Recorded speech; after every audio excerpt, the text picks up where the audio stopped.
Mutual funds में समय समय पर बेस्ट म्यूचुअल फंड्स में बदलाव होता रहता है, जिसमें कि अभी के समय Motilal Oswal flexi cap fund काफ़ी तेज़ी से आगे बढ़ रहा है। इसका मेन रीज़न ये है कि मोतीलाल ओसवाल फंड हाउस ने अभी अपनी इन्वेस्टिंग स्ट्रेटजी में चेंज किया है, जहां पर अब ये ग्रोथ इन्वेस्टिंग को फॉलो कर रहे हैं। दूसरी ओर इसी कैटेगरी का पराग पारिक फ्लेक्सी कैप फंड है, जो कि काफ़ी साइलेंटली लंबे समय से अच्छे रिटर्न्स बनाकर दे रहा है। तो दोस्तों, यदि आप भी इन दोनों फंड्स को लेकर कन्फ्यूज़न में हैं तो ये वीडियो आपके लिए काफ़ी ज़्यादा यूज़फुल हो सकता है, जिसमें कि हम इन दोनों फंड्स को कंपेयर करेंगे और वीडियो के लास्ट में ये जानेंगे कि इन दोनों में से कौन सा फंड बेटर है। तो चलिए कंपैरिजन शुरू करते हैं और सबसे पहले इन फंड्स की बेसिक्स की बात कर लेते हैं। मोतीलाल का फंड 28 अप्रैल 2014 को लॉन्च हुआ था, वहीं पराग पारिक का 24 मई 2013 को, यानी कि इन दोनों फंड्स को लॉन्च हुए लगभग 10 साल का समय हो चुका है।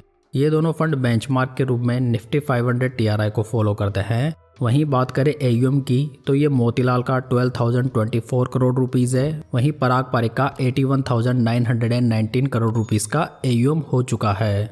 तो यहाँ पर पराग पारिक में मोतीलाल की तुलना में काफ़ी ज़्यादा लोग इन्वेस्टेड हैं। डायरेक्ट प्लान का एक्सपेंस रेशियो देखें तो ये मोतीलाल का 0.88% है, वहीं पराग पारिक का 0.63% है। तो यहाँ पर आपको मोतीलाल फ्लेक्सी कैप फंड पराग पारिक की तुलना में ज़्यादा महंगा पड़ेगा। यदि एग्जिट लोड की बात करें तो यदि आप मोतीलाल में 1 साल के अंदर अपनी यूनिट्स को रिडीम करवाते हैं तो आपको 1% का एग्जिट लोड देना पड़ सकता है। वहीं पर पराग पारिक में यदि आप अपनी यूनिट्स का 10% से ज़्यादा सेल करते हैं 1 साल के अंदर तो आपको 2% का एग्जिट लोड देना पड़ेगा।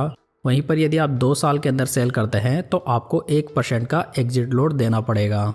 अगर फंड मैनेजर्स की बात करें तो मोतीलाल को 2022 से मिस्टर निकेश शाह और मिस्टर राकेश सेठी मैनेज कर रहे हैं, वहीं 2024 से मिस्टर अतुल मेहरा और मिस्टर अजय खंडेलवाल भी मैनेज कर रहे हैं।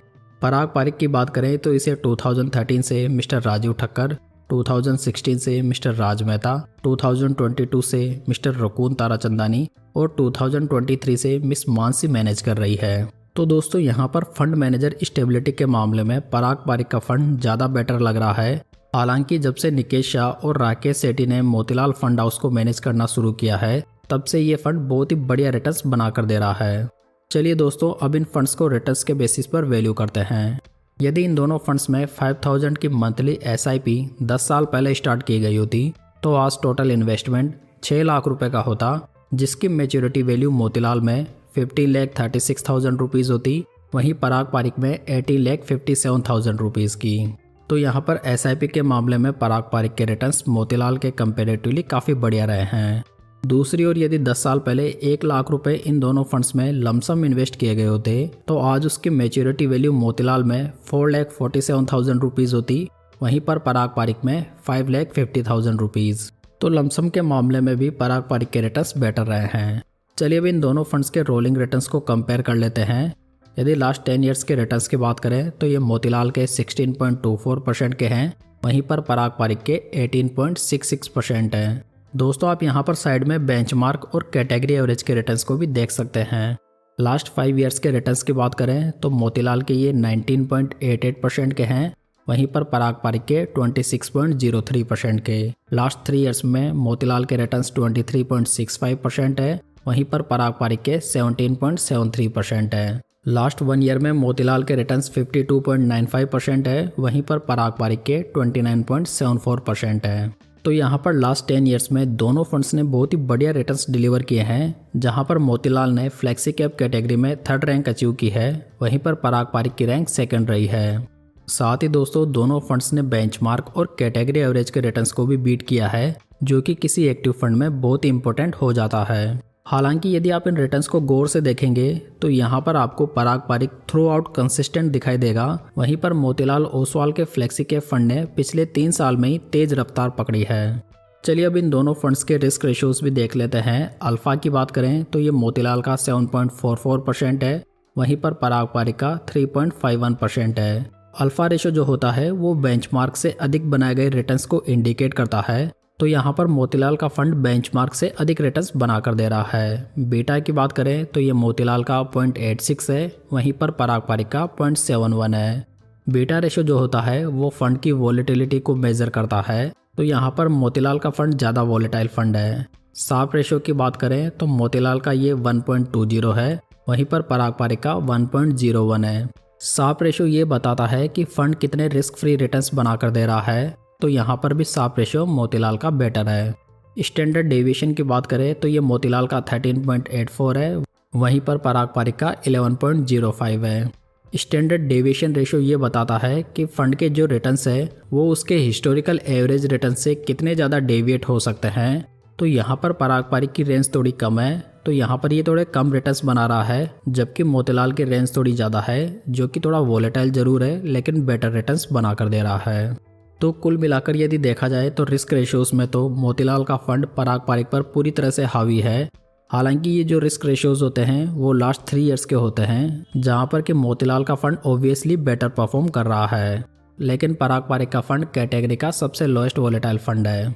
दोस्तों, किसी भी फंड को जज करने का सबसे अच्छा तरीका है उसका पोर्टफोलियो, जिसके थ्रू काफ़ी हद तक पिक्चर क्लियर हो जाती है। यदि नंबर ऑफ स्टॉक्स की बात करें तो ये मोतीलाल में 18 है, वहीं पर पराग पारिक में 45 स्टॉक्स मौजूद है। टॉप 10 स्टॉक्स का वेटेज देखें तो ये मोतीलाल का 76.80% है, वहीं पर पराग पारिक का 54.71% है। तो यहाँ पर मोतीलाल का फंड पराग पारिक की तुलना में काफ़ी ज़्यादा कॉन्सेंट्रेटेड पोर्टफोलियो प्रोवाइड करता है। लेकिन कुछ सालों पहले तक पराग पारिक भी सेम स्ट्रेटेजी फॉलो करता था, लेकिन जब से इसका AUM काफ़ी तेज़ी से बढ़ा है, इन्होंने भी नंबर ऑफ स्टॉक्स में काफ़ी ज़्यादा वृद्धि की है।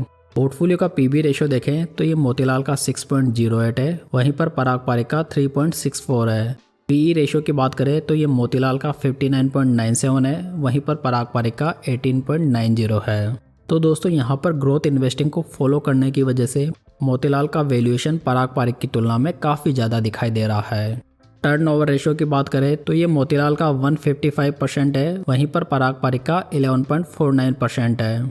टर्नओवर रेशियो ये बताता है कि पोर्टफोलियो स्टॉक्स में एक साल में कितने चेंजेस होते हैं। तो यहाँ पर मोतीलाल का पोर्टफोलियो एक साल में लगभग 1.5 गुना बदल जाता है, वहीं पर पराग पारिक में काफ़ी कम चेंजेस होते हैं। तो टर्नओवर रेशियो ये इंडिकेट कर रहा है कि मोतीलाल का फंड लगातार पोर्टफोलियो स्टॉक्स में चेंजेस करके रिटर्न्स जनरेट करता है, वहीं पर पराग पारिक स्टॉक्स में लंबे समय तक इन्वेस्टेड होकर उनसे रिटर्न्स जनरेट करता है। इसी वजह से आपको पराग पारिक में ज़्यादा स्टेबिलिटी देखने को मिलती है।